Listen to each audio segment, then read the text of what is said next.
Konflik yang melibatkan dua negara Uni Soviet masih terus berlangsung. Rusia sampai saat ini masih terus konsisten dengan misi awalnya mengalahkan pasukan lawannya.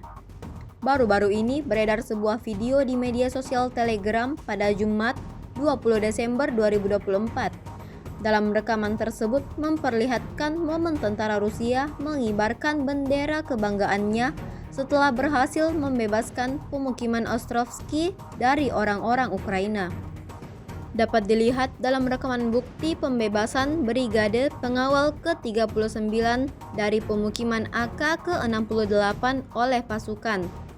Prajurit Sakhalin yang membersihkan kota dari musuh menurunkan bendera lainnya dari bangunan tersebut, lalu memasang 3 warna Rusia.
Download Tribun X sekarang, menghadirkan lokal menjadi Indonesia.